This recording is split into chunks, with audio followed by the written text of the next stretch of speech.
नांदेड़ में मुस्लिम वोटरों की तादाद काबिल-ए-कद्र है। इसके बावजूद बड़ी पार्टियां मुसलमानों को कभी असेंबली का टिकट नहीं देती है। ऐसे में मुसलमान कांग्रेस से उम्मीद बांधते रहे हैं और कांग्रेस के बड़े लीडर मुसलमानों को चॉकलेट दे देकर खुद कभी बीजेपी तो कभी कांग्रेस में नजर आते हैं। यही वजह है कि मुसलमानों की नजरें अब कांग्रेस के बजाय वंचित बहुजन अघाड़ी पर टिकी हुई थी। वंचित बहुजन अघाड़ी के सरबराह प्रकाश अंबेडकर ने मुसलमानों के दरीना जज्बात का ख्याल रखते हुए नांदेड़ जुनूब से फारूक अहमद को टिकट जारी कर दिया है। खास बात यह है कि किसी मुस्लिम उम्मीदवार को इस हलके से कामयाबी के लिए मुसलमानों के अलावा एससी समाज के वोटों की भी जरूरत होती है और इस हलके के एससी वोट वंचित के मुस्तकबिल वोटर्स माने जाते हैं। अब वंचित बहुजन अघाड़ी की जानिब से आला तालीम याफ्ता फारूक अहमद को उम्मीदवार बनाए जाने से एक मुस्लिम उम्मीदवार को एमएलए बनाने का मुसलमानों का दरीना ख्वाब पूरा होता नजर आ रहा है।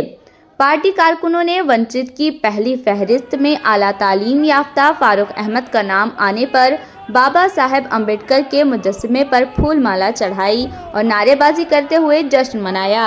इस मौके पर फारूक अहमद ने मीडिया से बात की और इन्होंने प्रकाश अंबेडकर का शुक्रिया अदा किया और कहा कि नांदेड़ से मुस्लिम एससी समाज को दबाने की हमेशा कोशिश होती रही है, लेकिन अब दोनों समाज के लिए असेंबली तक अपनी आवाज पहुंचाने का मौका वंचित बहुजन अघाड़ी ने इन्हें दिया है। आदरणीय बाळासाहेब आंबेडकर यांचे मनापासून आभार व्यक्त करतो। वंचित बहुजन आघाडीचे सर्व ज्येष्ठ नेते, प्रदेशाध्यक्ष रेखाताई ठाकूर, राज्य कार्यकारिणी व समस्त महाराष्ट्रातल्या आणि नांदेड जिल्ह्यातल्या पदाधिकारी कार्यकर्त्यांचा पाठबळ आणि नांदेडच्या जनतेच्या प्रेमामुळे आदरणीय बाळासाहेबांनी पहिल्या टप्प्यात पहिल्या यादीमध्ये एक मुस्लिम समाजातून येणाऱ्या मायनॉरिटीचा उमेदवार जाहीर केला।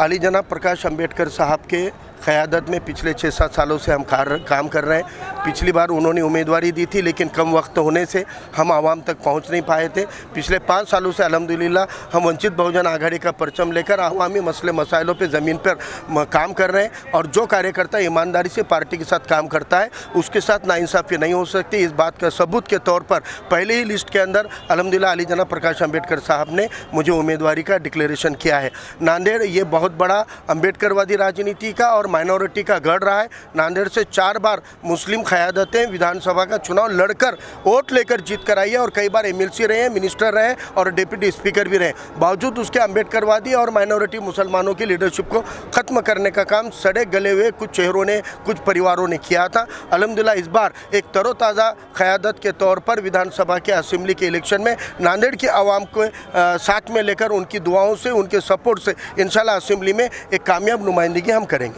पदावर असलेल्या शिवानंद नरंगले यांची पण उमेदवारी जाहीर केलेली आहे। राज्य कमिटीवर मी राहिलेला आहे।